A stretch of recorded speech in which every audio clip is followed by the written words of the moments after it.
the Student Showcase.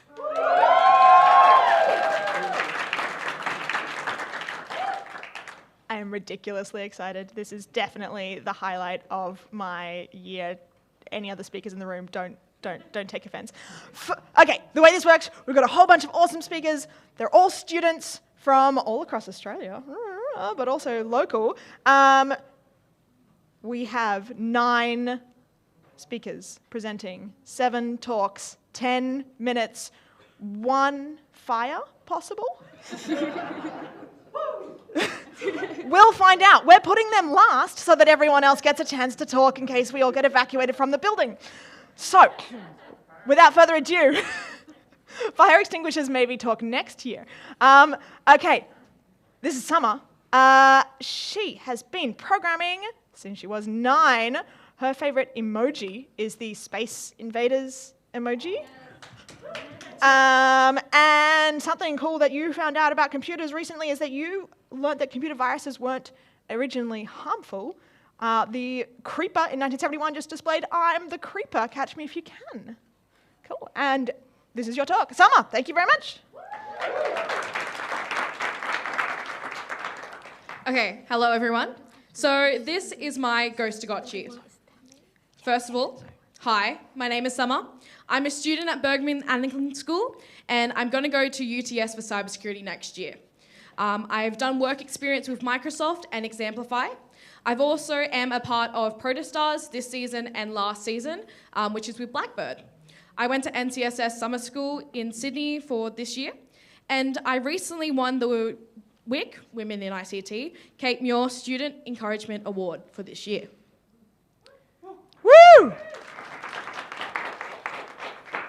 So, as an introduction, the Pornogotchi is basically this device which was created by Evil Socket in 2019.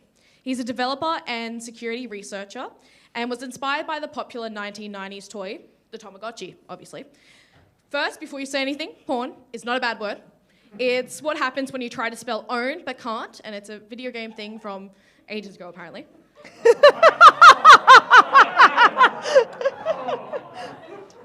So it's basically a portable device. It's AI-powered and used for Wi-Fi penetration testing. It's operated by capturing WPA and WPA2 handshakes from nearby networks, helping ethical hackers identify potential security flaws. The device stands out because of its user-friendly design, portability, and its interactive personality. It not only educates users about cybersecurity, but also makes learning processes engaging through its Tamagotchi-inspired interface. It's a compelling tool because of what it can do and its interactive nature, especially for students and cybersecurity enthusiasts standpoint. From an educational standpoint, the Pornogotchi is highly appropriate. It simplifies complex security tasks, making them accessible to beginners. However, its effectiveness depends on user responsibility. Basically, don't be illegal. So the way it works is it uses AI integration that learns optimal strategies from capturing WPA handshakes. It's portable, it runs on lightweight hardware, such as the Raspberry Pi Zero Waveshare V4, like I used, or the V3, and a battery. It's also interactive through its displays and shows a motion-based performance. Here is the interface for my Pornogotchi. It's very cute, as you can see. The Pornogotchi itself is down the bottom, and the other ones are the web UI. But before we get more into it, I just want to talk about the importance. So cybersecurity knowledge is critical in today's world. For individuals, it protects personal data. For organizations, it prevents costly breaches, and for society, it helps create a safer digital environment. Tools like the Pornogotchi make cybersecurity concepts accessible and relatable. They empower users to take control of their online security while highlighting the vulnerabilities we face daily. This is why learning about cybersecurity isn't just for professionals. It's something everyone should care about. The Pornogotchi's focus on Wi-Fi security makes it an interesting entry point for cybersecurity education. Its effectiveness depends on how well users understand and apply its lessons to a broader context. Some statistics: there were 2,365 cyber attacks in 2023, with 343,338,964 victims. That is a lot. Wi-Fi networks are often the weakest link in cybersecurity defenses. Roughly 80% of businesses report vulnerabilities in their wireless networks, and 1 in 4 consumers don't use encryption for personal Wi-Fi. Going back to the importance, ethical hacking matters. It identifies vulnerabilities in Wi-Fi networks, raises awareness about protecting personal organizations and data, encourages proactive defenses against cyber threats. However, simplicity is the Pornogotchi's double-edged sword. While it lowers the barrier for entry into cybersecurity, it also requires users to have a strong ethical foundation. Without proper guidance, there's obviously a risk for misuse. There's also learning through the Pornogotchi tool. It offers a hands-on experience, bridges the gap between theoretical knowledge and practical application, and teaches critical problem-solving skills. And of course, we want to raise awareness about Wi-Fi security. So my project itself aimed to build on the Pornogotchi's strengths by adding gamification features such as achievements and growth systems. These additions would have increased user engagement and encourage continuous learning. Unfortunately, though, I faced significant challenges integrating the features into the Pornogotchi's specialized code base, and it proved much more complex than I anticipated. While I couldn't fully implement these features, I gained valuable insight into debugging and software design. This experience highlighted the importance of planning, adaptability, and learning from failure. While my project didn't meet all its objectives, it reinforced the Pornogotchi's effectiveness as a learning tool, and I hope to eventually get these features working. So going back to the actual Pornogotchi itself, again, it's very cute, but here's a working video. So, when the Pornogotchi says, "let's be friends," it basically means it has detected another Pornogotchi device nearby, initiating a social interaction. This is basically based on the Tamagotchi-like personality system. The channels in the context of a Pornogotchi refers to the Wi-Fi channels. Sorry, that audio is not supposed to be working. Anyway, it refers to the Wi-Fi channels used by wireless networks for communication. The Wi-Fi channels are specific frequency ranges within 2.1 gigahertz and 5 gigahertz spectrum used by wireless devices to communicate. The Pornogotchi usually stays between 1 and 14, as those are 2.4 gigahertz channels. It also shows the number of access points up the top, and down the bottom where it says pawned, it is the number of handshakes during the current session. So first of all, I just want to say I struggled to get the code that I had made into the Pornogotchi's operating system. These are some of the issues, by the way. The reason I don't have the Pornogotchi up and running in front of me at the moment is due to the cord being very, very short for the battery system, because my teacher believes in something called a budget for some strange reason. Boo! Also, the original Pornogotchi ran from a WaveShare V3 screen, but I got a V4 thinking it was the same. Turns out they're different, and they're different enough that the libraries don't want to play nice anymore. From this, I obviously learnt a lot.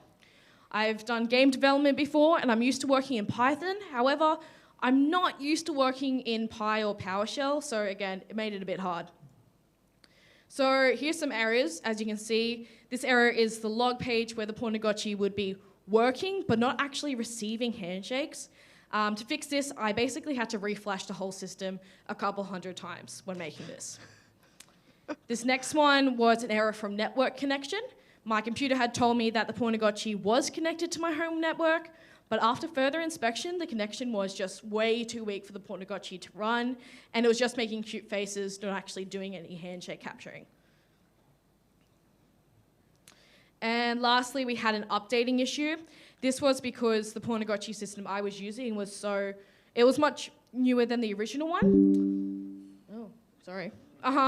And the device didn't want to get the plugins working, so it made a few weird errors. Unfortunately, I still haven't been able to fix this just because, again, I can't update the systems. But what I've learned from this is continuous debugging and researching actually proved a deeper insight into the Pornogotchi's functionality. And even failed projects contribute to understanding and skill development. And I definitely learned a lot from this project. Just for some insight, this is some of the plugins that I had constructed using basic Python, and it was just a class structure and some defining of codes. This was for the achievements. But basically, to conclude, the Ghostogotchi is a small but powerful tool that demonstrates the importance of cybersecurity. While its focus is narrow, it is effective and educates users about Wi-Fi vulnerabilities and ethical hacking practices. My project faced challenges, but it underscores the value of persistence and the importance of learning through failure. Tools like the Ghostogotchi remind us of the need for proactive security measures and continuous education in a rapidly evolving field. And I'd love to keep working on this and continue to show you guys how it updates. Thank you. That was amazing! Bryan, stop clapping. You are up next. I guess I'm going to kick you off the stage now. That is fantastic. If you have questions, keep them in your mind, or if you're as bad as that as I am, write them down, because at the end, there will hopefully be some time for questions for all of the students. Next up is Bryan. Bryan's favorite emoji is a thumbs up emoji. Nice, one that I can actually do. Bryan's been programming for 1 to 2 years. And something that Bryan has recently found out about computers is vectorization. Specifically, you can actually reduce the amount of calculations you run by just performing operations on an entire array at a time. Cool. Bryan, take it away. All right. Hello, everybody. I will be here talking to you guys about how I use Python to find Fibonacci numbers. So for those who don't know, if you let f of n be the nth Fibonacci number, you find f of n by adding together f of n minus 1 and f of n minus 2. So as a baseline, f of 0 is 0, and f1 and f2 are the same in that they are both 1. So the problem arises with this. How do you find f of n with code? Now, for context, at this point in my life, I was in year 11, and I learned everything that I'm about to tell you about in my algorithmics class. And at that point, I was finding the content pretty difficult to understand. I was kind of getting cooked. So hopefully I don't replicate that with you guys as I go into an explanation of the first solution, which involves a little something called recursion. Now, as a simple definition, recursion is a tactic where you use simpler versions of a problem to solve a more complex variance of a problem. And in programming, this normally involves a function calling itself until it reaches something called a base case, the simplest iteration of a problem that's normally so simple that it's a no-brainer to answer. So here is the first solution for calculating f of n. I've called it rf of n. As you can see, those first two if statements up there represent our base cases. f0 equals 0, and f1 and f2 are both 1. And if we call anything that's not a base case, that's cool. We simply return rfn minus 1 plus rfn minus 2 as a mirror of fn equals fn minus 1 plus fn minus 2. So the solution works, and it looks pretty elegant. But it does have a weakness, namely in its complexity. Now, to put it simply again, complexity basically describes how well a program will scale in memory usage or runtime as input sizes get bigger. For the purposes of this presentation, I will be analyzing the coming programs in big O notation, or worst case scenario where it has to do the most amount of work, and I'll be analyzing how runtime scales alongside this. So if we look at the amount of function calls rf of n needs to make with linearly increasing n's, you notice that we're starting to observe sort of an exponential-ish grow with the amount of function calls that I have to make, which implies that the amount of time RF will need to execute will scale exponentially in size. So to actually prove this, what I did was I made rf of n calculate f0 all the way to f40, print out how much time it took for each function to complete, slap that on a Google Sheets, and made a little trend line. And I produced these two graphs right here. So to the right of the slide, you'd see the output of that previous program over here. And to the left of the slide, you'd see a little calculation that I did, which should measure around how many function calls the RF needs to actually calculate a given Fibonacci number. Now, both of these look like exponentials, which tell us that RF has a time complexity of class O2 to the power of n, which meaning that if you plot it out in the graph like this, it looks like an exponential, and it will continue to scale as an exponential as n increases. Compared to what we can actually do with this problem, this solution kind of sucks in terms of time complexity. So I'm going to try my best to guide you to the logic of the second solution, because this took me a really long time to understand. So if you look at the process for calculating f of 5, you notice that we have 9 function calls here, and you notice that we need to call f3 twice. So if we associate something here with f3 and define it the first time we actually calculate it, we can actually substitute its usage the next time we need it, which takes our function calls down from 9 to 7, which should ideally make our program a bit faster because it's calling less functions. This is the idea behind our second solution, which involves something called dynamic programming. Ignore the memorization part. I do not have enough time to get into that.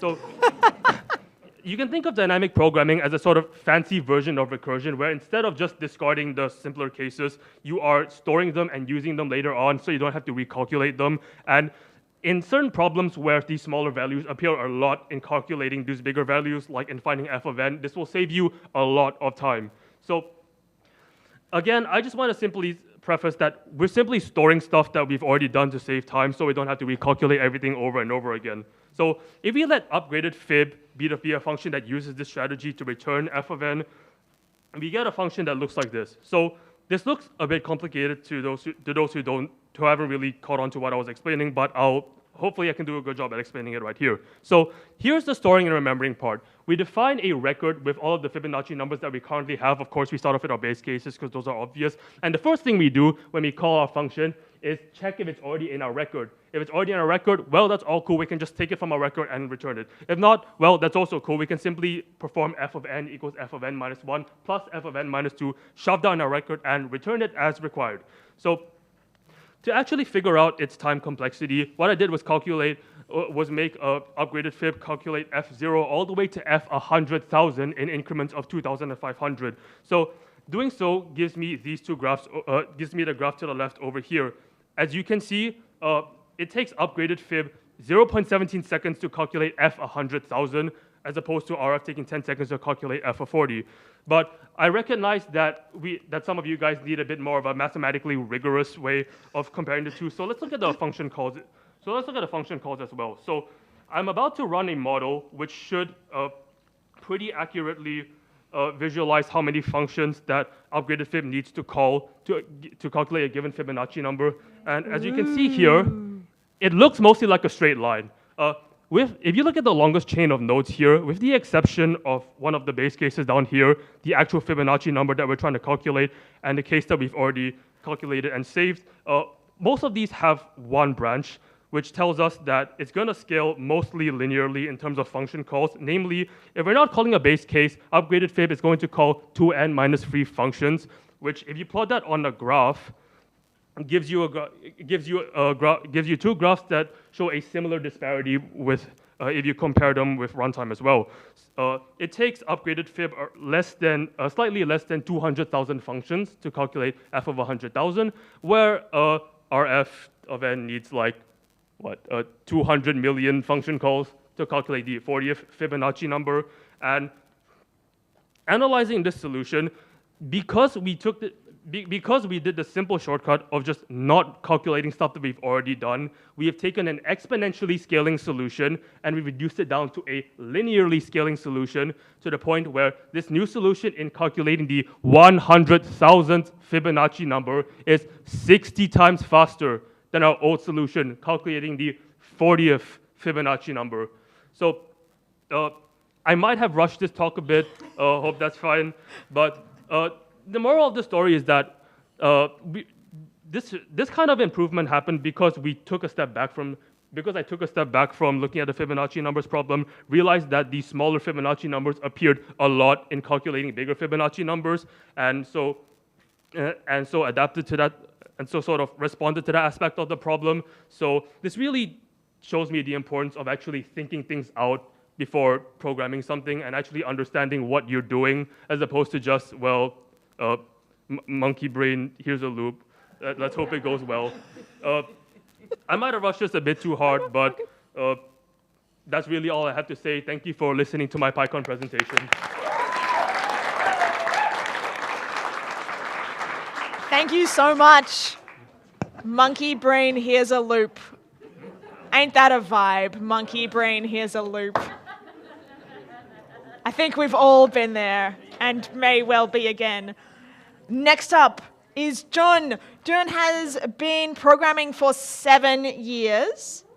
And his favorite emoji is the... I should make you all guess what this is based on...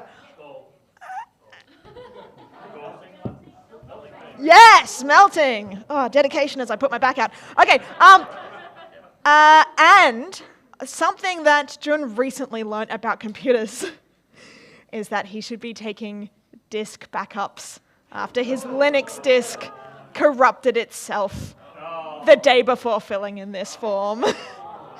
That's a lesson we all could learn too. Take it away, Jun. Thank you. Hello. So today I'll be presenting my project, which is scanning a train with motion tracking in a phone. So for some background, I was reading Wikipedia once, and I came across this Wikipedia page. And on this page, there was this picture by the Wikipedia user Delu. I found it really interesting because the background is really filled with lines, and it has a really sci-fi shading to it, which I wanted to replicate. So how would I do that? So apparently, according to the description, this was taken using a technique called strip photography, and it's a technique where you take one direction space and one direction time. So how you do this is you take a continuous line like this, and then you stack it together into a full picture. And this was first done using film. So how you do it with film is you use a slit. You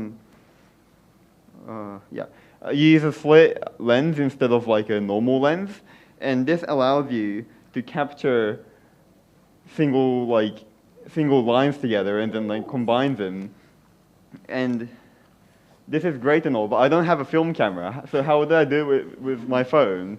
There's also digital cameras that do this, but they cost like thousands of dollars, even like used ones. So I looked at my phone and my camera. Cameras are very expensive. My phone's free. My phone can use USB. The line scan camera has to use obscure interfaces. Oh, by the way, these cameras are called line scan cameras. And the problem is they have very high frame rate, and my phone only has 240 frames per second. So how do I compensate for this? Well, the sensor of my phone is very wide, 4,000 pixels wide, much wider than the 1 pixel wide line scan camera. So what I decided on doing is, instead of using single pixel slices, I take multi-pixel slices in the middle and I stack them into a final picture. So this animation, each of these frames, they're frames in like a video, and I can take slices in the middle and stack them together into a final picture. So I tried this with a crude Python script, and this was the result. It looks very similar to the first one, but you can see there's some problems. For example, there's the contraction in the train in the top part. There's the dilation in the bottom left. And then if you zoom in further, you can see it's not pretty. The PTV logo is sort of stretched out, and you can maybe see the lines in the middle. That's just because of issues. But so how I ended up fixing this was using motion tracking. But I don't know how to do motion tracking, so I got a library to do it for me. This is OpenCV, which is a computer vision library. It's available for Python and C++, but I don't know C++, so I use Python. So I use the ORB keypoint finder, the brute force keypoint matcher, and I use it also for general image processing. So first with key points. So key points are points in the picture which are really identifiable and really easy to find, like in multiple pictures. So in this case, it's like the rivets on the front of the train, or the dots on the the nameplate of the train. But it also captures the path on the station, which is not good, because I don't want the station, I want the train. So what OpenCV allows you to do is it allows you to key point match between two frames. And with this, I can plot out the distance that key point moves, like between the frame. And it's on the vertical axis is the vertical change in position, and the horizontal axis is the horizontal change in position. And you can see it's very noisy. There's a lot of bad data. The red ones are filtered out by putting an absolute limit on the vertical axes because the train doesn't move vertically, it only moves horizontally. The standard deviation filtering is used to filter out the horizontal outliers, and what that gives me is the 2 points in the middle, the blue ones, but the blue dots aren't actually single points, they're a lot of points. And you can see there's 2 clumps. The one on the left is the train because it's moving in the x direction. You can see the bottom part shows -10, which is -10 pixels move this frame, and then the station doesn't move at all. But the train, like the computer doesn't have a concept of a clump like we do. So how do we distinguish between them? So I use a technique called kernel density estimation. It gives you like a density graph over the x-axis, and you can only do this with 1D graphs. But this allows me to see the peak for the train and the peak for the station. And it's really easy for my computer to figure out which peak is which because the train peak is really far away from the origin compared to the station. So anyway, now that this is done and I can find the slice widths to use for every frame, I went and took some videos of trains passing. So the top right is the one I took at Huntingdale. The bottom right is the one I took at East Pakenham with my friend when the station first opened. And the bottom left is the one I took at Edithvale. So,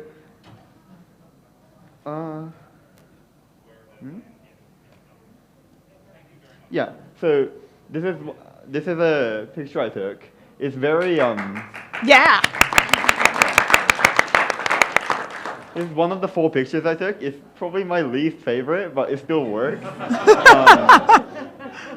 If you zoom in a bit, there's like imperfections, but you can't zoom in, so you can't see them. This is another one. This is probably my second favorite because of the coloring. It has like a really sandy beach kind of look to it. I like the yellow on the blue, and I think it looks really nice generally. The second one, the next one is funny because it actually doesn't fit in this slide.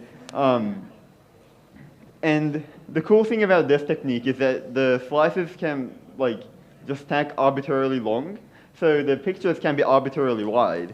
And this picture is actually 156 pixels wide, 156,000 pixels wide.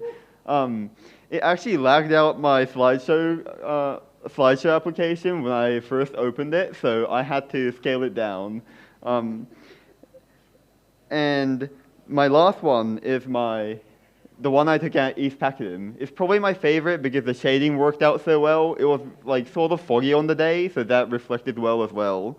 And if you want to try this out for yourself, it's all up on GitHub, and you can just download it and try it. If you want, you might not want to. And thank you.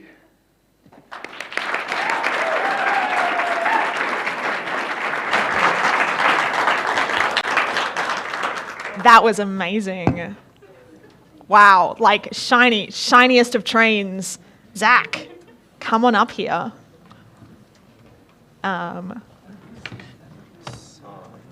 Awesome. All right, Zach, I'm still thinking about how shiny those trains were. They're so shiny. Okay, Zach has been programming for almost 5 years. To guess this emoji, I'm gonna, yeah. Yes, thank you. We've got an emoji expert in there. Yeah, I know you. Zach recently found out, which might be a spoiler, the opposite of a spoiler, a nice throwback to something that Renee said in this very room earlier, that LLMs might be very smart, my words, not his, but they cannot count the number of letters specified in a word. For example, how many R's in strawberry? Like, show of hands, it's not 2. Not 2. Here we go. You might want to make that window a bit bigger. Yeah. Yep. Yeah. All right. Take it away, Zach. Hello. Thank you so much.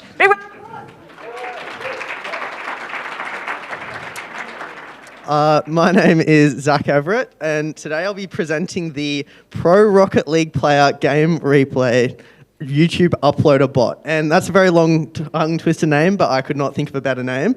So I'll just explain to you quickly what that means. So first of all, I'll just say what the bot is and also what is Rocket League for anyone that does not know. Rocket League is an online video game that can be thought of as car soccer. It's normally played in 2v2 or 3v3 formats, and it's very competitive with many players playing online with the goals of climbing the rank system. These players can watch professional players play the game online and can learn from them and improve their own gameplay. So it's quite common to watch people a lot better than you to try and improve. This is where my bot comes in, which hopes to find the replays of professional Rocket League players, download those replays, and then upload them onto a YouTube channel for people to view publicly so that they can learn from them. And you can see a little screenshot of like the YouTube channel I made with videos. It's got over 1,000 videos on there. All right, so there are three main parts of the bot. First of all, I need to download the replays. Once the replays are downloaded, I need to physically record them into an MP4 format to upload. And then the third part is uploading to YouTube. For the first part, which is downloading the replays, I first of all had to use an external API or a third-party API because Rocket League doesn't have one. So I used ballchasing.com, which many people upload their replays onto automatically using a plugin for Rocket League. So there is loads of different replays on there, so it was no problem downloading replays of lots of different professional players off of there. And I had to use that to download the replays. So I first of all picked a bunch of pro players I wanted to play and put them into a dictionary. So you can see lots of different pro players I've selected, and there's Steam IDs which I need to pass into the API to download the replays. So, once I have the players, I pick a random player using just picking a random one, and put it through the API, which then downloads onto the computer, and I place into a specific file that Rocket League knows to search for replays. Once the replay is downloaded and is in the folder, it's a bit of a pain to launch because I need to physically open it in Rocket League to spectate the replay. It's not really in an MP4 format, it's more in a special format that the game just uses to keep track of inputs and to replay it back to you. So you need to really watch the replay in Rocket League to then record it. So I need to actually, inside Rocket League, with Rocket League open on the computer, it needs to navigate through the GUI. So I use PyAutoGUI, which is a emulation sort of library which lets you simulate key presses and mouse inputs. So you can see it navigates through the pause menu, which I've got a picture of up on screen, as well as the replay menu, and it just needs to open the replay that it's just downloaded using the ball chasing API. Once the replay is open though, there's another big problem. It's spectating a random player. So we obviously want to watch one specific player that I've picked beforehand. So in this case, we're looking at Squishy, which is one of the most popular Rocket League players ever. We need to make sure we're actually spectating the correct player though, because in this game here, we can see it's a 2v2 game of Rocket League. You can see 4 players on the field. We don't know necessarily that we're going to be spectating the correct player straight away. So we need to somehow figure out how we know what player we're currently watching, and we need to switch to a different player if we're not spectating the correct player. So you can see currently I've put a red box around the name of the current player we were spectating. So using the PyTesseract library, you can take a photo of somewhere on the screen and then pass it through PyTesseract, and it basically extracts text from it into a string format, which lets you compare the name with the pro player you want to spectate. So I just cycle through all of the players. I don't know if the video is going to work. It never likes working when I'm in the presentator view. There's another later video which we can watch, but it was just going to be a video that goes through it, so we won't worry about it for the moment. It cycles through all the players, finds the player we want to watch. In this case, it's Squishy. Then it starts the replay once it's good to go. There you go. Replay working. Never mind. So you can just see it quickly cycles through the players and then picks the player that it thinks matches closest with the pro player, and then the actual replay begins, and you can see Rocket League starting to play once it's now spectating Squishy. On to the second part, which is recording the replays. So as you can see there, we got up to the part where the actual Rocket League game started. So we need to somehow actually record the replays into an MP4 format to upload onto YouTube. So first of all, I tried out a lot of different routes for screen recording. So I first of all used OpenCV because there's screenshotting functionality as well as an easy ways to pass the screenshots into video. But the issue I had was none of my replays could go above 10 to 20 frames a second. And when you upload videos onto YouTube, normally people upload at 30 to 60 frames a second. So no one would have any interest in really watching 10 to 20 frame a second videos, otherwise it just looks too choppy, especially when you're watching fast-paced video games. So that wasn't really going to work for me. I tried different combinations of libraries. I tried using PyAuto GUI again, to do screenshots along with OpenCV, a bunch of different combinations, and just couldn't get it above really 20 FPS, which wasn't good enough. Also a library that was specifically made for screen recording called PyScreenRec, that still was running very slow and I couldn't get it working. So I was a bit stuck on this and I had no idea how to screen record in Python, and I just couldn't really work it out, so I had to try and create something myself. So I ended up making my own library called PyFast ScreenCap, which you can install using pip on screen, and there's also all the code available on GitHub. It takes advantage of a certain screenshotting library called DXCam, which only works on Windows, so my library also sadly only works on Windows.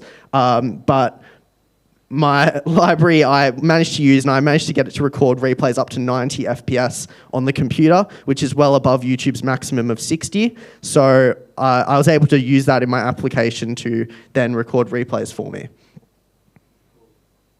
On to part 3, uploading the replays to YouTube. So once my library then records the whole replays, I need to physically upload it onto YouTube. So it's in the MP4 format, ready to go. So first of all, I had a few options. Well, I thought I had one option to start with, which was using the YouTube API, which I managed to get working all the way to the point that it uploaded the YouTube videos ready to go, uploaded descriptions, uploaded thumbnails, everything was working perfectly until I realized one problem, which was that you cannot upload public YouTube videos using the API without getting permission or without filling out a form for YouTube. So that means the videos, although up on the YouTube platform, could only be unlisted or private, meaning that no one could publicly see them. And you couldn't even go in and manually change it. And I needed to fill out a form for YouTube to basically get that changed. So this meant either I could spend 30 minutes filling out an API form, get it approved, maybe takes a couple days, but I once again had all of the code fully working, wouldn't have needed to change anything, just needed to fill out the form, get it approved by YouTube.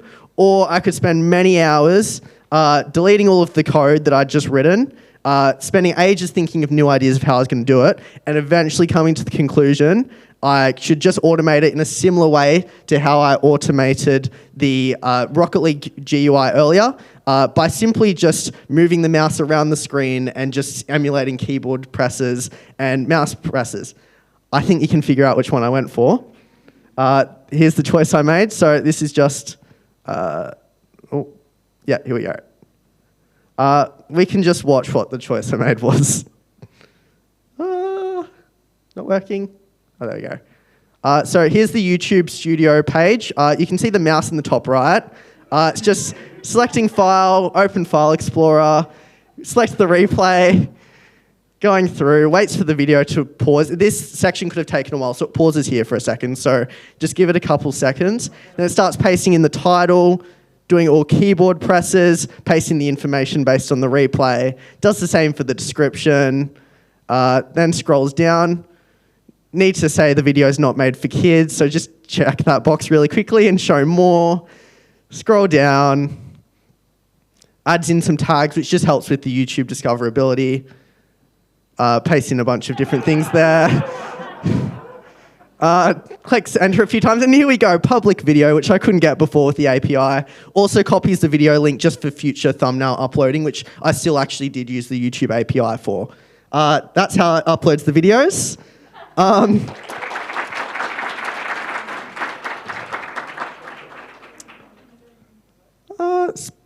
frozen. That's not good. Oh. Oh. Oh, there we go. All right. There's another mention that I sort of wanted to make. I don't think there's enough time to talk about it in this slide, but I also need to generate the thumbnails. So here you can see an example thumbnail of one of the YouTube videos where it picks a random car and it picks a random field and enters in some of the information based on the replay. So that's an example replay of the Pro Player Zen. That's also done in Python as well, randomly generating the thumbnails, but I think that's a bit too much to talk about today. Lastly, was the project a success? I left the bot running 24/7 between mid-August to mid-September last year, so it was running for about 4 weeks straight towards the end of last year, and it managed to upload over 1,000 videos onto the YouTube channel without me interrupting it. So it was successful in the fact that it did its job, although it wasn't necessarily the most popular. Across that month, it gained about 814 views total, which still quite a lot for me doing absolutely nothing and just leaving it running, but that meant it was averaging less than a view a video. So there were quite a few videos that reached probably in the tens, probably 30, 40 views, but probably 80% of those videos didn't even get a single view. So it was quite successful in doing its job, but not quite successful in many people weren't really watching it.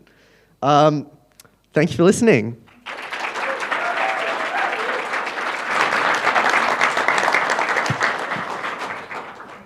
Amazing. 4 subscribers, though. 4 subscribers. 4. I think it reached 5 at one point. And 5. What? Oh. You got to wonder what's happening in that video to make someone unsubscribe. Yeah. Thank you so much. Next up, we have Annabel. Annabel has been programming for 3 years. Oh gosh, hang on. This is going to be tricky. All right, this emoji, depending, it.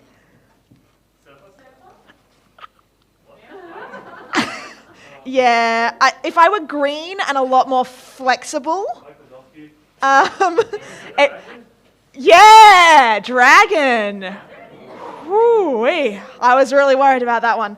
Okay, Annabelle's favorite emoji is the dragon emoji. And the thing that she recently learnt and wanted to share with us about computers, which I tested out today and can confirm works, is that if you Google best font ever, the font of Google changes to, does anyone want to guess which font? Comic Sans. Beautiful. I happened to test this while also typoing, and it still worked. So yes, good work there. Are we good? Fantastic. Okay. Can we give Annabel a big round of applause? Take it away. Hi, I'm Annabel. I'm 16 years old and I'm a recent graduate of Glenunga International High School from Adelaide. I've been programming for 3 years and today I'll be talking about my project Pyflagoras. So, what is Pyflagoras? It's kind of hard to explain, so I'll let this demonstrate. Here's a screenshot of a video game, Celeste. The program analyzes the image to determine which colours are most similar to the provided SVG, that pride flag, then replaces the colours, producing the pride flag you see on the right-hand side. Essentially, you get a nice SVG using the same palette of your image. More technically, it is a multi-platform command line interface program, as well as an installable Python package, all of which can be run entirely in your terminal. The original reason I created it, as seen here, was to generate pride flags from the predominant colours in a photo, which leads me to my next point. You may now be thinking, what the hell am I going to use this for? And that's totally fair. I don't know. Anyways, here's a short overview of the process I used to develop Pyflagoras. I'll talk about a few of them here today. Using regular expressions, NumPy and Pillow, to process images and extract colours. Determining similar colours, I'll talk about that a bit later, substituting colours into the final SVG, and then generating it and producing it for the user to use. So the first step is to obtain a list of the colours from the source image that we can work with. As a command line program, I used argparse to interpret the user's input to get the path to the image. Then Pillow's very convenient getColours function to obtain a list of colours.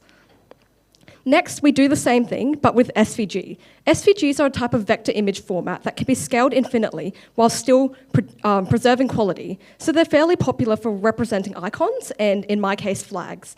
Colors are present in SVGs as hex codes. So the question is, how do we find all those hex codes? The answer is, unfortunately, regex.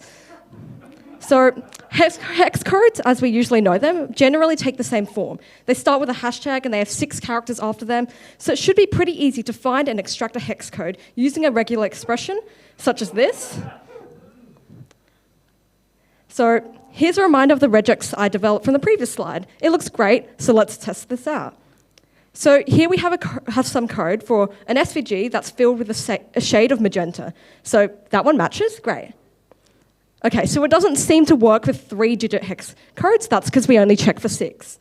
And finally, I failed to account for the fact that SVG support arbitrary color names as fill colors, including papaya whip, which is quite frankly a nonsense name for a color.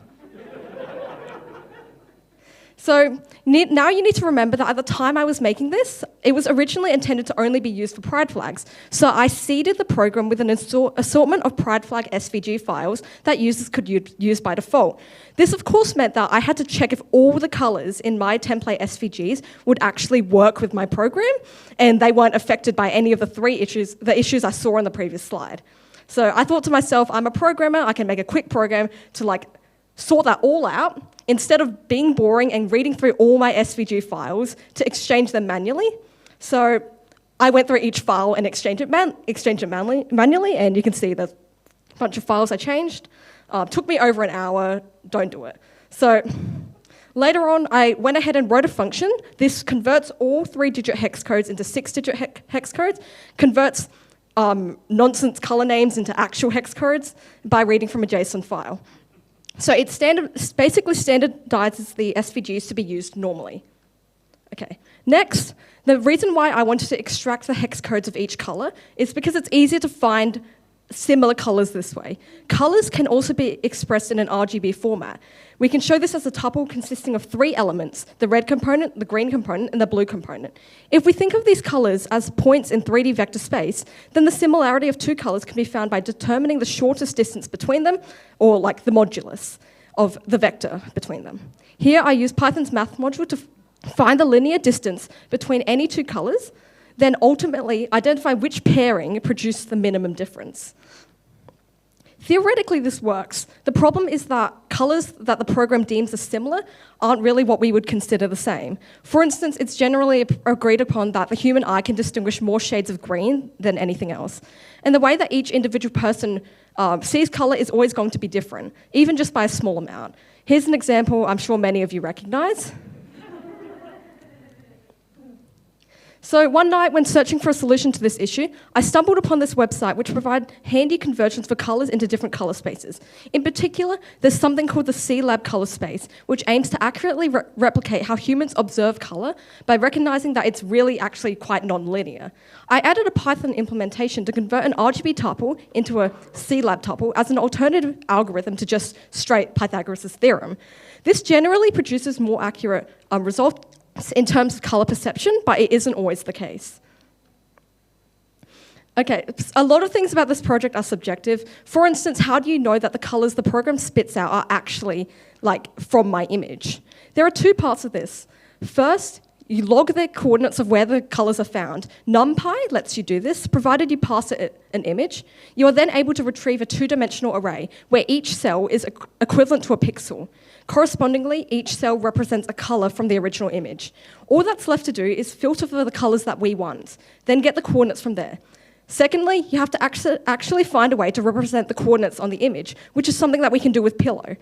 I wrote a function to dynamically size and draw a surrounding circle based on the size of the original image. So if you enable the highlight flag, a new image will be produced with red circles. You can probably see a couple over there, showing where each of the similar colors can be found. So yeah, just check over there, and each of those red circles corresponds to one color on the final SVG.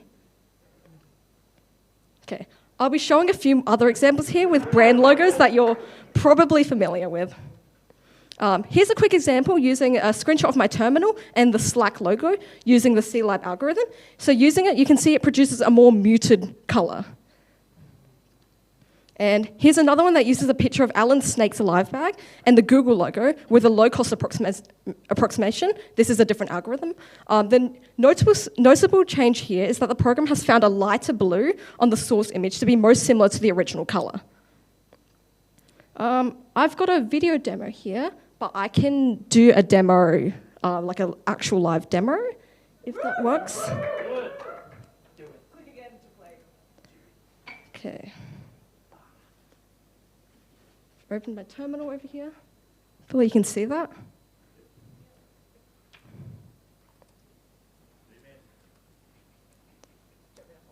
Yep. Okay.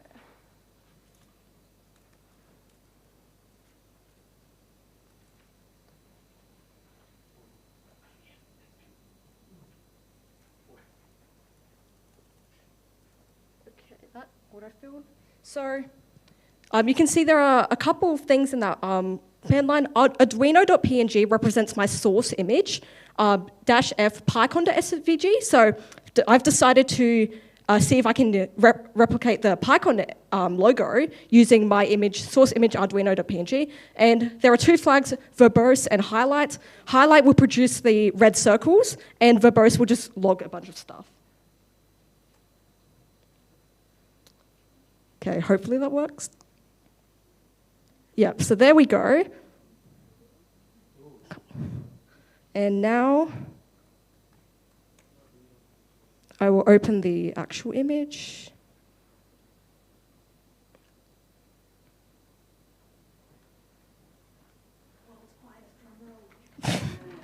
Okay, so don't know if that's opened. Oh, it's opened here, yeah. That is the PyCon logo. It's disappeared again. That's the PyCon logo generated from this random picture of an Arduino I had lying around. And if you look at the logo, PyCon logo up here, that's the original one, and this is my new one. And this one you can also see is kind of less saturated than the original. Okay. Now, we'll go back to our presentation. Yeah. Okay, so a couple other things about this program. I've documented a lot of it online and also provided tools for debugging and development in an open source repository.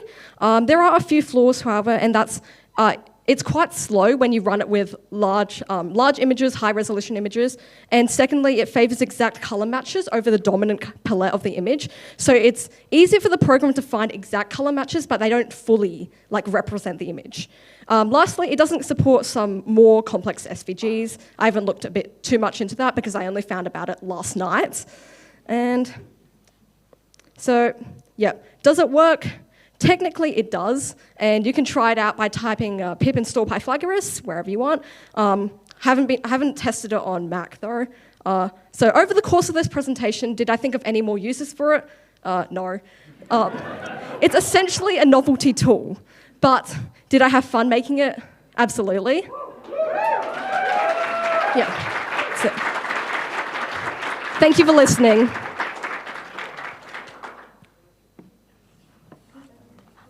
Thank you so much. I needed to pause and take a photo of that. Yeah, come on deck, of your last deck, because I'm going to be making sure that those links are posted in the education track on Discord, because you may not have thought of a use for this, but I guarantee you that in the audience you have a lot of people trying to find and finding good uses for this. Thank you so much.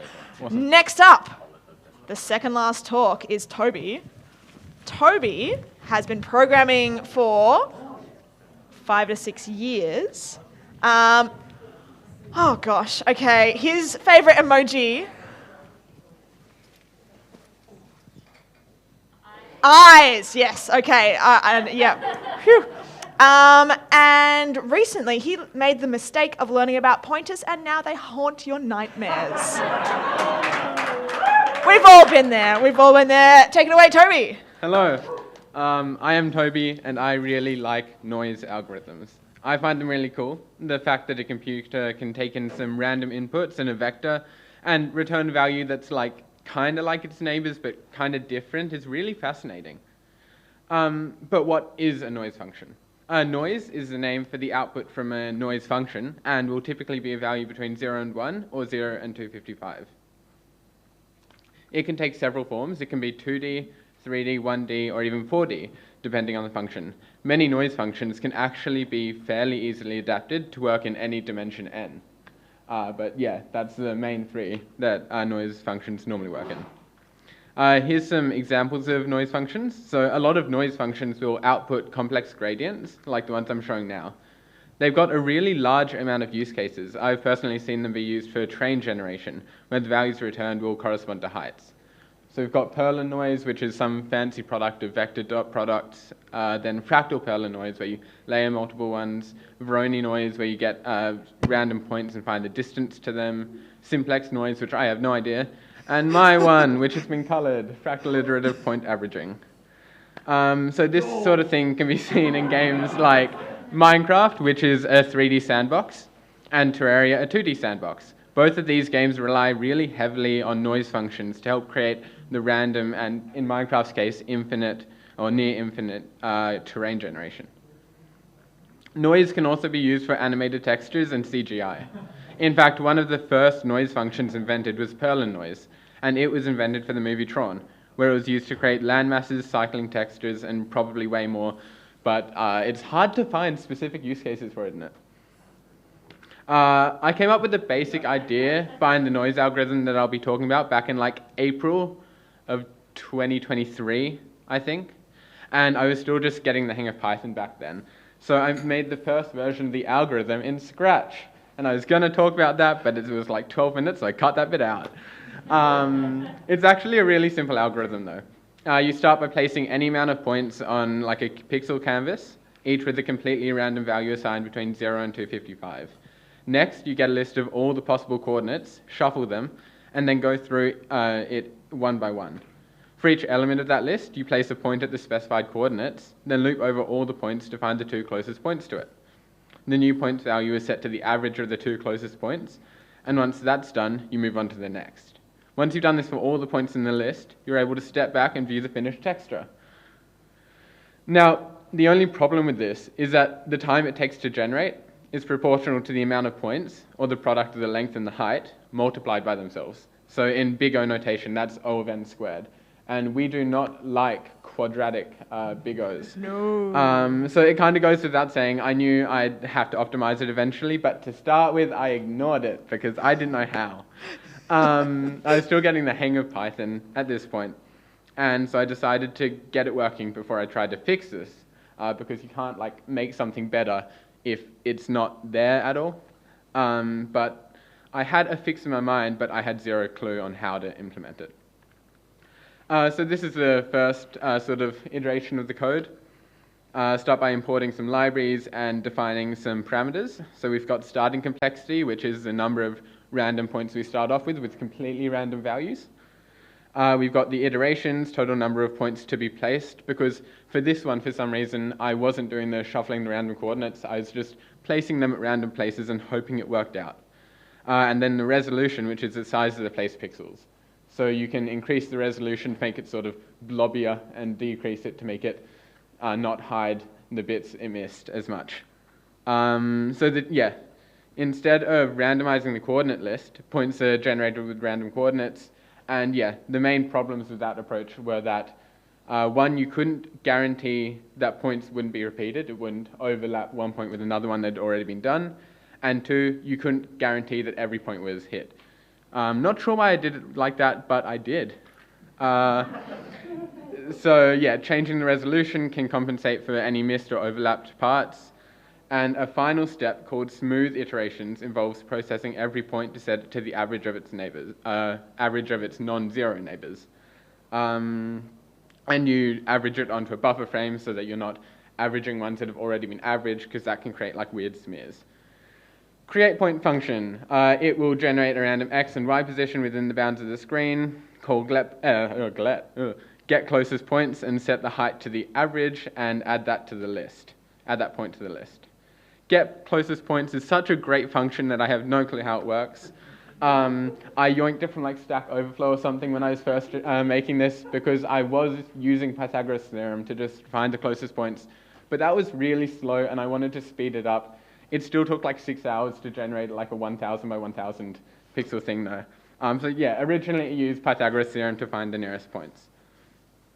And then for loops, we create all the starting points, create all the points, and in the main loop, we have some basic, the main loop's just one in the like bottom right-ish sort of corner. We have some basic Pygame necessities, because Pygame is the library I was using to visualize all this, so I could update the sea level, because I am visualizing the noise in this one as sort of like blue and green islands. So yeah, we loop over everything, set each point's color to a function of the sea level and its height, and then draw a circle of radius equal to the resolution. I was pretty happy with that. I had to leave it running in the morning, go to school and come back, and it still wouldn't be finished, but it still worked, and that was good enough for now. Eventually though, at the start of 2024, I was working on like a really boring assignment for English, and I was desperate to procrastinate, so I opened up my Python IDE and looked through my old projects before finding this one again. I decided I was ready to tackle the problem of optimization, and my idea for this was to use chunks. At the moment, due to the fact that I was storing all the points in a single list, to find any information about the distances to the reference point, I had to loop over every single point, when as a human, I'd be able to say, I don't need to worry about those points or those points, I can just worry about the ones right near it. To fix this, I can store each point in a chunk. So as I've shown there, each chunk, outlined by the sort of like boulder lines, represents a portion of the screen that's x pixels by x pixels big, and these chunks would be arranged in a grid pattern. I can then access the chunk of any specific point shown by the red dot, and only check its chunk and the neighboring chunks for close points. This means that the total amount of points I'm looping over for any one point goes from n, where n is the amount of pixels on the sample, down to 3 times the chunk size squared, where c is the size of each chunk. And because c is a constant parameter that doesn't change with the input pixel mounts, this is now a linear scaling, which is a lot better than quadratic. Yay! But to implement this, I needed to create a 2D matrix of chunks, where each chunk contained in of itself a 2D matrix of points, making for a 4D matrix in total. And then I can just reference a specific point in the matrix with like matrix, chunk x, chunk y, point x, point y. And that's actually, it's like, oh, Python is so nice for that sort of thing. It's so easy. So it starts off the same. Reset chunk map just generates a 4D matrix with every point height set to -1. We generate some complexity points, more for loops, check if the random value between 0 and point chance is 1.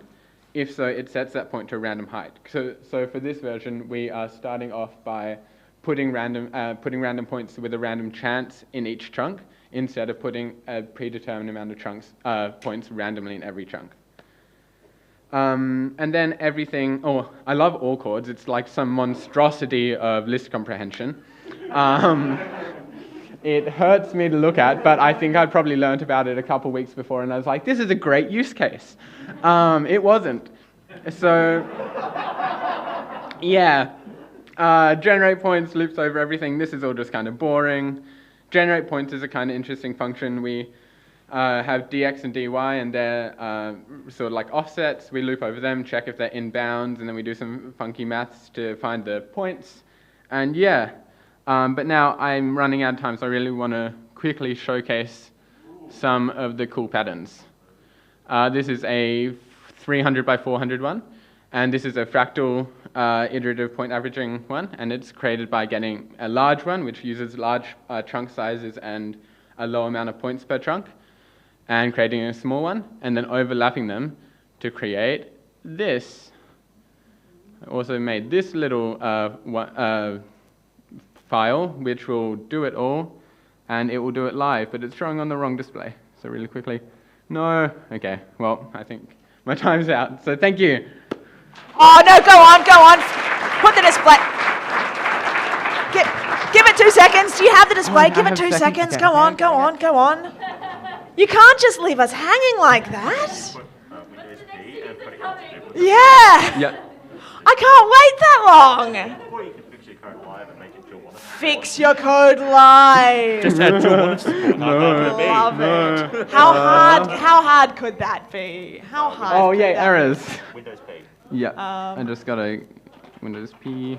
But the thing is, it's a collaborative and then duplicate. debugging session. See, Fantastic. Okay. pair programming with all of everyone. And now look, we get to watch it place its points as it goes. Oh!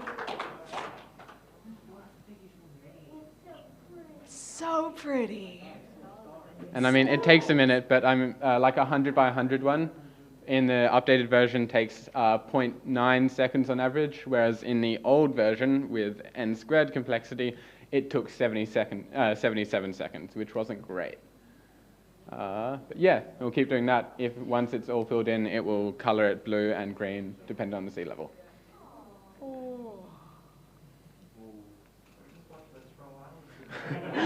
I think this is the most zen I've felt in months. We just... it's a crackling fire. I'm getting crackling fire vibes. Yes, this is definitely the new screensaver. Yeah. All right, everyone, can you take a big breath in and a big breath out? I think we've felt some zen. Yeah. There's also some like errors around the sides of this version. I'm not sure where they came from, but I just want to point them out. Zen. Focus Zen. on the zen. There are no mistakes, only happy accidents. Exactly. Happy Yeah. accidents, indeed. Can you all give Toby a massive round of applause?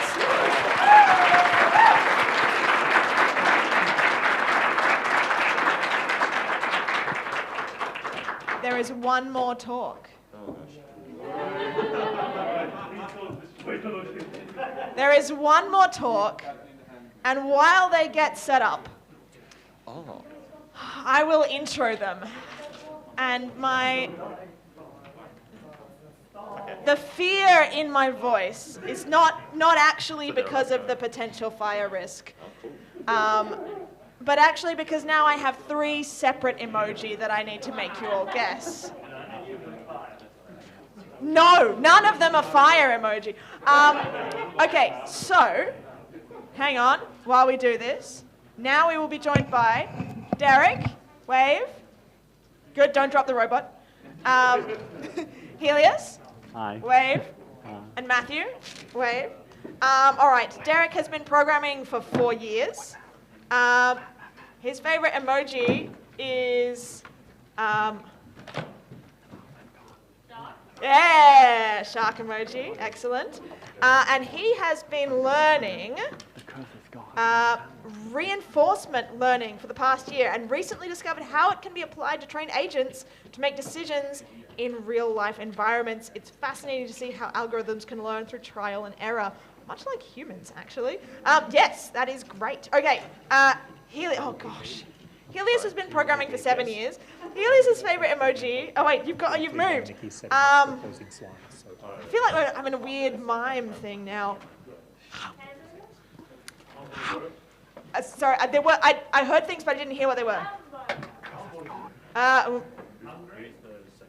It's a little bit more green and red. Watermelon, yes. Whew. Nice. And Helios learnt that most webcams can capture infrared light. Ooh, file that away under useful maybe. And Matthew has been programming for 7 years as well. I asked Matthew about this emoji choice. Specifically asked him what it was called. He said he didn't know. He just chose it randomly. Do you want me to choose a different one? So this is the emoji. The pinchy fingers. I'm this close. Okay, I'm this close. we're this close to this close, this big. And Matt wanted to share something that he recently learnt, which is the only reason that Windows is the standard is due to marketing. Yeah. Those were our emoji. Thank you for sharing them. Those were our facts. Thank you for sharing them. I get to keep stalling until we get there. I would, but there's something in my, in the dance area. Dance down there, but it wouldn't be captured on the film, and it would be unfair if I didn't get to share. You need the tape? No, good. Okay, maybe I will dance down here. Maybe we'll need to breathe again and keep imagining the Zen noise. What's my favorite emoji? Actually, this sounds like I'm just pandering now, but my favorite emoji is the parrot emoji. Because I just spoiled it. I'm so sorry.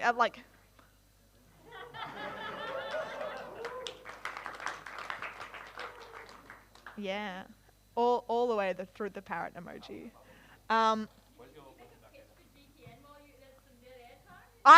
Yeah. Well, since we find ourselves here in Melbourne, and I don't often come down to Melbourne, maybe I should just make a pitch for the Girls Programming Network, which has a chapter here in Melbourne, and there are free workshops for high school girls and gender diverse kids to learn programming and have fun and get pizza, because come for the pizza, stay for the friends. But if you're not in Melbourne, maybe you're in Sydney. Guess what? There's a chapter for you there too. Maybe you're actually from Perth. Hey, there's a chapter there too. Canberra. Oh yeah, we got you covered. Don't worry. 2 more coming next year. So many things. Adelaide and Brisbane. Woo. But if you don't live in any of those places and you want a GPN network near you, and you want to give me and Renee more work. And yourself more work as well. Yeah, hit us up. Does anyone else want anything spruiked since I'm here? Oh yes, we also need fabulous volunteers all of the time. Wonderful. Have we all been enjoying PyCon? Yes. Did you know you could volunteer at PyCon as well? Okay, how are we going? Are we good? We're good. We're good. Maybe rotate the thing away from the crowd. What? No! What do you mean rotate it away from the crowd? Did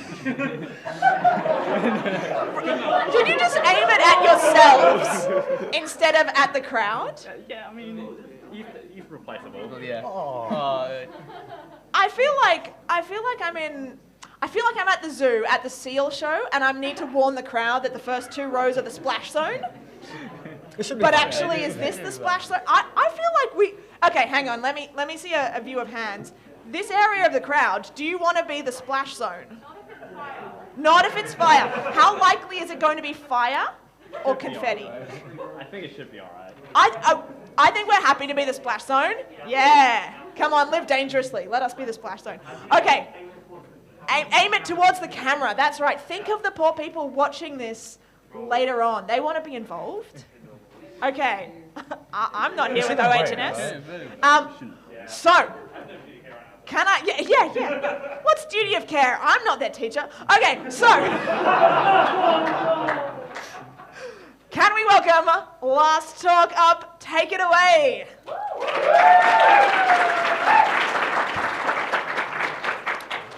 Hi, we're presenting Bwen. It is a bipedal walking confetti ejecting robot with voice control. It's essentially a confetti launcher mounted on a pair of legs that follow you around, and you can talk to it and give it commands with voice controls. So who are we? I'm Matthew. On my next here, Derick, and then Helios on the very edge. Derick has been doing Python, C++, and Lua. He's broken a couple things. So is all of us, really. But, yeah. So this is what we've done, right? So Derick was the main legs component, Helios did the main confetti dispenser, and I was the voice controls that kind of put them together. First up, I'll give it to Derick to talk about his legs. Okay, so yeah, I made the bipedal walking robot using reinforcement learning. If you don't know what reinforcement learning is, it's basically just a discipline where, okay, thank you. It's basically just a discipline where it uses trial and error to figure out, like, I don't know, why it exists. And basically, like, it basically tries to figure out what its goal is and try to maximize what its goal. Wait. Oh, okay. To better explain this, we can use a simple example of a dog in an untrained dog in a yard. If we like throw a stick, the dog will first just like explore around for a bit, but eventually it will find the stick and bring it back to us. When it brings it back to us, we'll give it a treat or a reward. And then the next time we throw the stick around, the dog won't explore around as much, but go straight to the stick and bring it back to us. That is the basics of reinforcement learning. And the next thing I'll talk about is the type of reinforcement learning algorithm that I chose. So I chose TD3, which stands for Twin Delayed Deep Deterministic Policy Gradient. Yeah, it's a mouthful. But TD3 is basically just an algorithm that helps the computer program to make good decisions.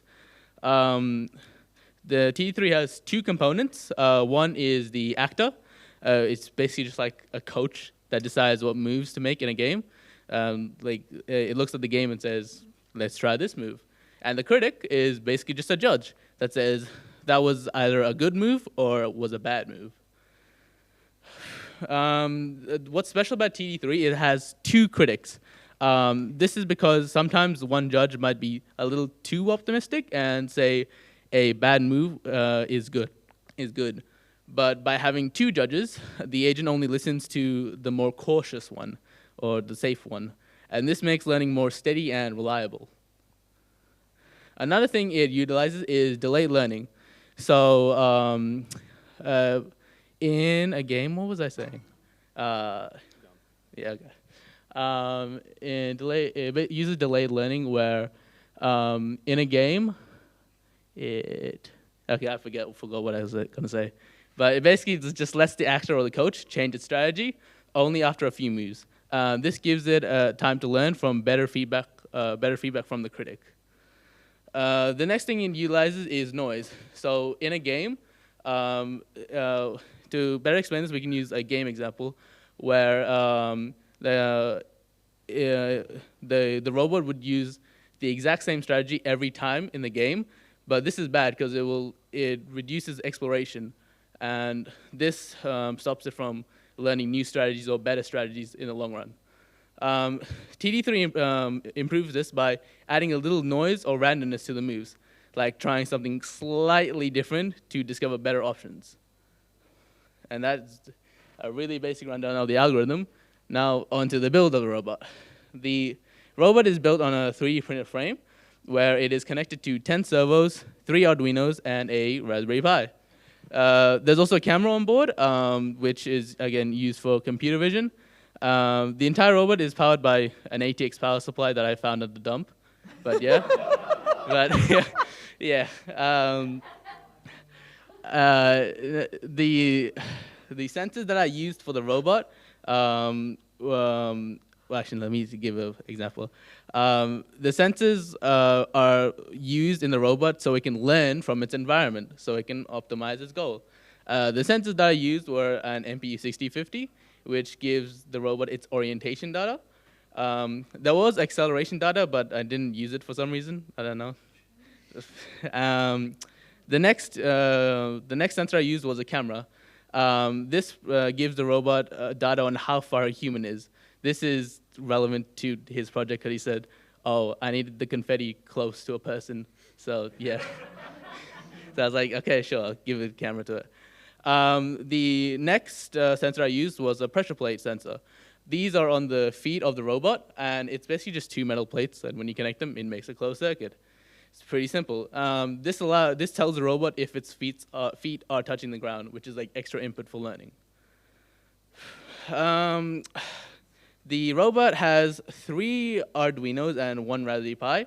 The first Arduino is connected to the MPU 6050 for orientation data. The second Arduino is connected to servos and pressure plate data. And the third Arduino is connected to my battery backup power supply. All it really is just you can connect 2 batteries. It uses a voltage divider to find what voltage a battery is at. And if it's too low, it switches to the next battery. It's pretty simple. All the Arduinos are, except for the third Arduino, is connected to the Raspberry Pi, which provides the environment data to the Pi, which runs the TD3 algorithm. And I also built this rig out of PVC pipes, because this robot is not indestructible, so yeah. And it also helps it train. This is the legs demo. The safety minis wouldn't let me wouldn't allow me to power on the thing, because it's an ATX power supply from the dump. So they wouldn't let me power it on, but there is a video of it working, and yeah, that's about all you get. Woo!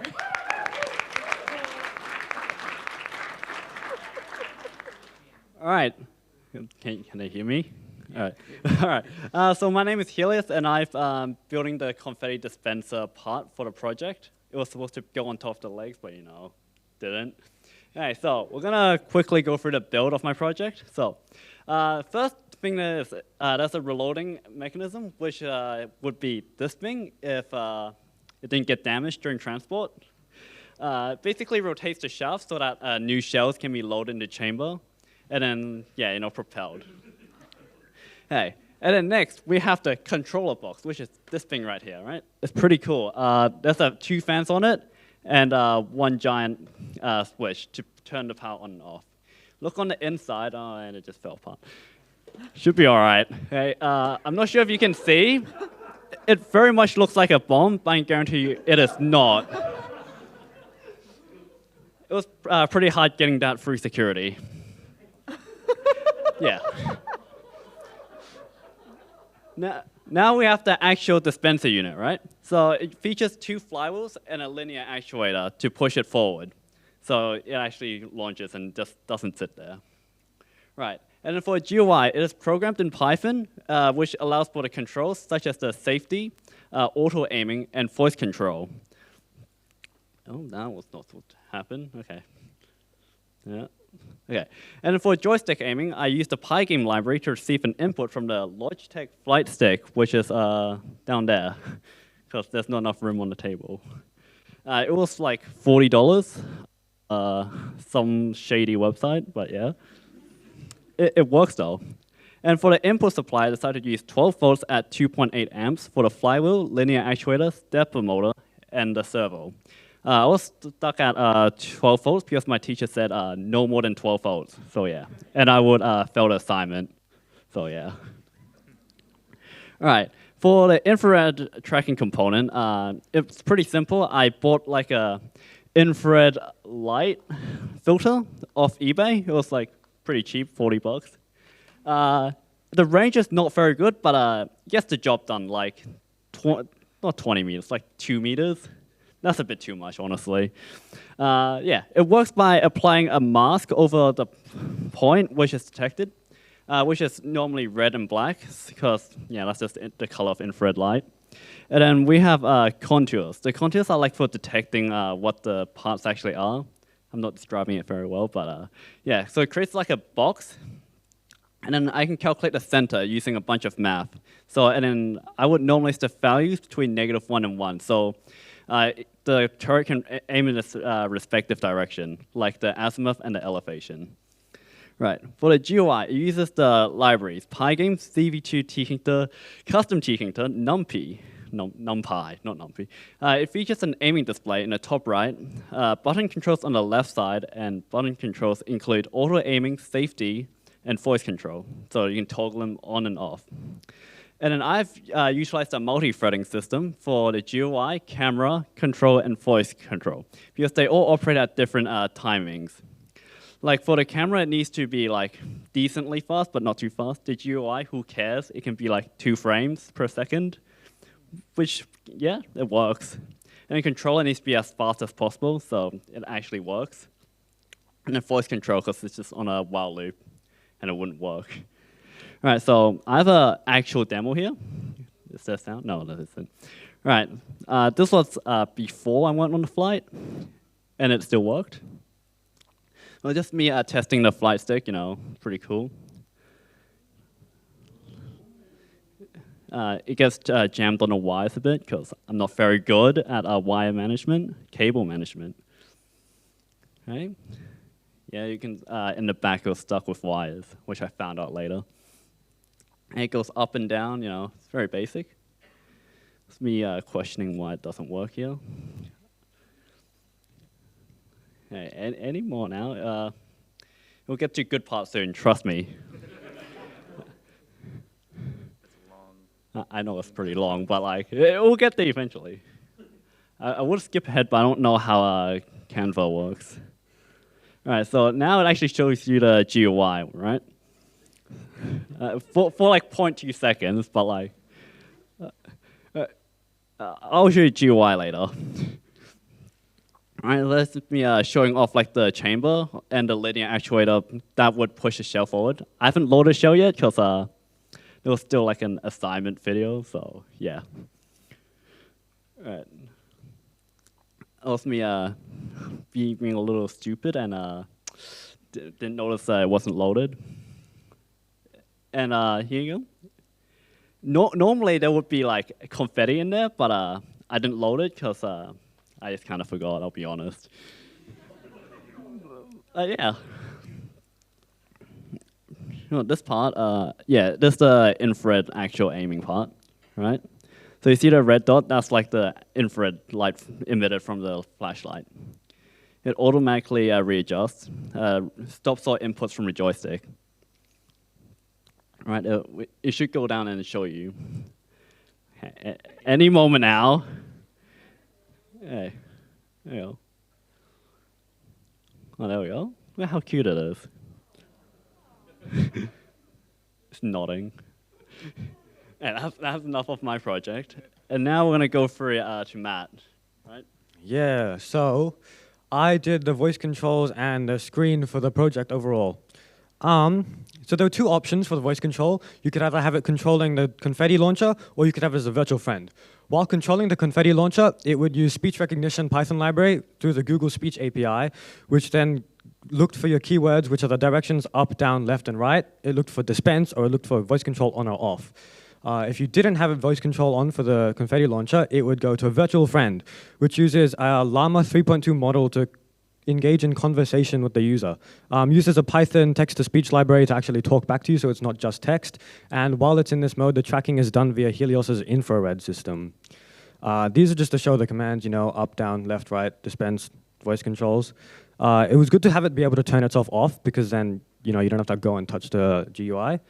The screen was used for emotions and to give feedback on the action so the user knows what they're doing. You don't really want to be too close in case it launches at you. So,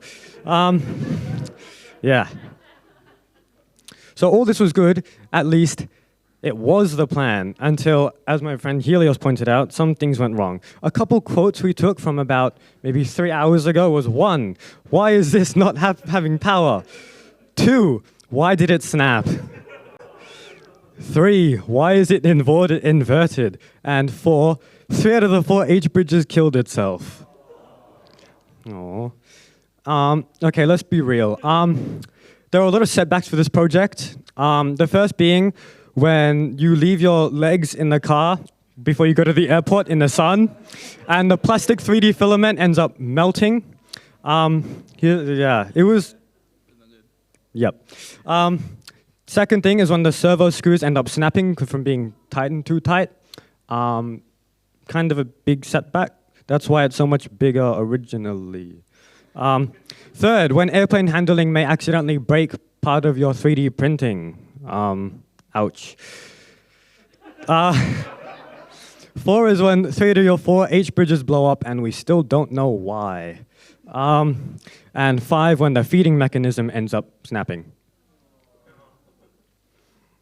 To start with, it was originally taller, and you can see here in the video that we accidentally filmed when we accidentally locked our group member out of the room. You can see it's using its self-learning to then try and stand up. It also used to be able to turn, but as you can probably see here, it no longer does that. Yeah. And then it also used to show faces until this Arduino was, in quotes from my teacher, cannibalized to get the last bit working. Like the very last part of our project, at least somewhat working. Yes. Oh, you go. Okay, I've been trying my hardest to make this thing be alive again since like 9 in the morning. It's very sketchy. Like, no, let's see if this works today. Probably, no, there's an error. Oh, yeah. All right. How does this side of the room feel? I noticed some people ducking down a bit. No, it should be all right. It should be. It should be all right.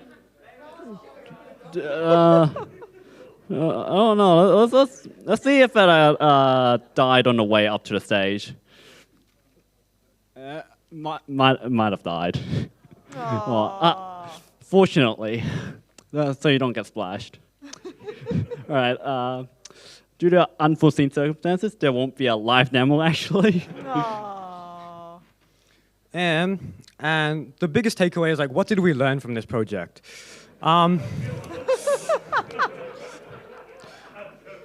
Firstly is don't package things unsafely, and even if it is safe, don't add an additional packet of wires in the same spot. Secondly, plastic in cars, it melts. We learned that the hard way. 3, contrary to the popular engineering belief, duct tape can't solve everything.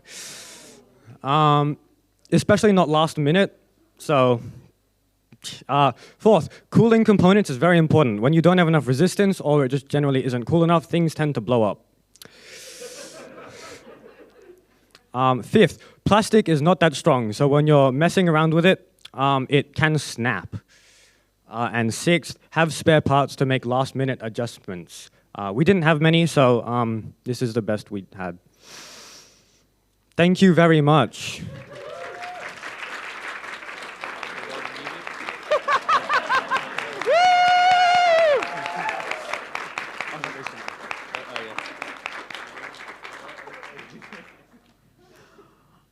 That was amazing. Okay, well, I'm a little bit sad that we weren't shouting confetti, but I am glad that I still have my eyesight.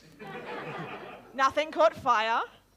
We don't have to get the safety team to make to worry about our care and then apologize to the venue. That could have been concerning. We have a few minutes, but not many, for some questions. So, students, do you want to all kind of stand up and don't crowd around the robot? That's not a great idea. Let's kind of use some space out here as well. Let's take the robot off the stage. I don't want to touch it. I'm sorry, I just got a power supply from the dump. No. You didn't tell me this earlier about the power supply. Yeah, no, I feel like I learned a lot of things during that talk, and yet I still have more questions at the end of the talk than during the talk. This is past. Perfect. Yep, components, it's all right. It's all right. We're good. Relays aren't. We're good. It should, yep. Okay. Yes. Side. Do you want to take the other side?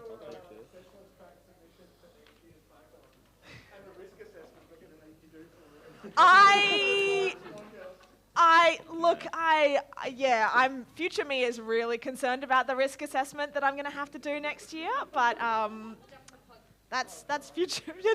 Yeah. I'd just like to say again, these are not my students. I don't have duty of care. Okay. What questions do we all have? Also, while you're thinking up questions, talking about it being difficult to get this through security and convince people that it's not a bomb. It's basically a bomb. You're using exploding confetti. That sounds like, yeah. Okay, maybe that's a technicality. Where is the microphone? What people have questions? Okay, hang on, come down. That wasn't a question. That was I can be your. That you're a question now. We've only got one microphone, so we're going to have to run it back and forth to the students. Yes, I'm happy to do the running. Oh, very far. Thank you, Evan. I needed my fitness up today. You're welcome. For Vev, the bipedal robot team, do you, after your experience with robotics and the failures of mechanics and the real world, do you enjoy it more or less? Think. Okay, Yep. I'm coming. Yep. Here we go. This is like a really bad relay. Okay. All right. Is it enjoyable? Yes. I mean, is it enjoyable for my bank account? Not really, but it's. You got any input? It was pretty fun. I mean, it just took way too long. Like, some libraries just didn't work for some reason. I don't know why. Yeah, staying up till like 2 a.m. to download a bunch of libraries last minute was not fun. I think all the fun engineering parts was actually pretty good though. Probably do it more from now on, if it's safe. I feel like that is a load-bearing if. Are there any other questions? Yes. Why don't you call it, and I will repeat your question.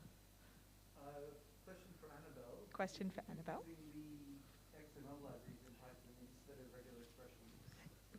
Question for Annabel. Did you think of using, I need a better memory, oh my God, it's been a long day, the XML library rather than regex? I have not heard of the XML library before, but I will look into that. Thank you for the recommendation. Yes. I had a question about the train, the really long one. How long did you have to stand there? A question for the train. That video. Hang on, let me repeat the question. How long did you have to stand there for? The cargo train I filmed was only 2 minutes or so, but the video file is like 800 megabytes, so it's not small. That is a big train. Yes, Nick. For the Wi-Fi hacking, was it you that had the free candy network? That was a question for the Wi-Fi hacking. Was it you who had the free candy network available earlier today? No, that was not me, but I want to know who did.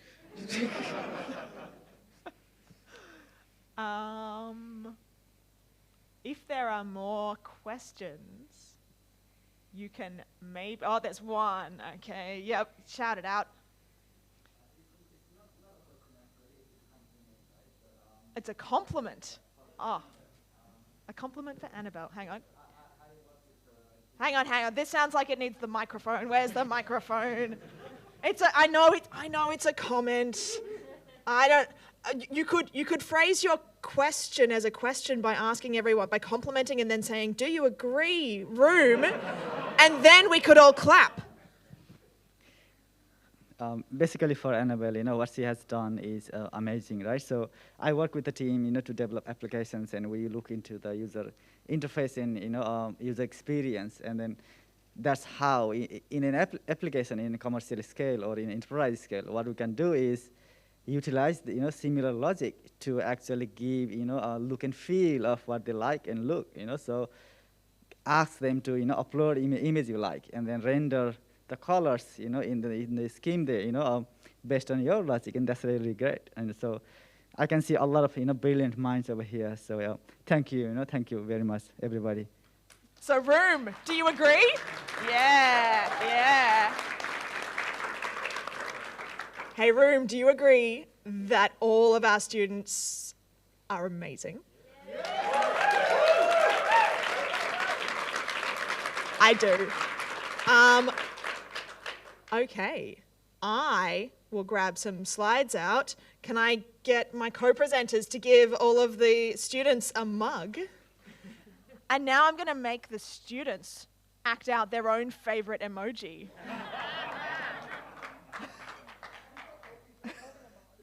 Yep.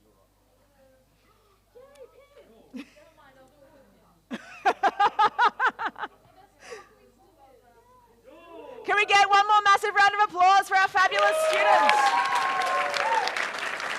Go sit down. Go on, shoot. Go. Done. You're done.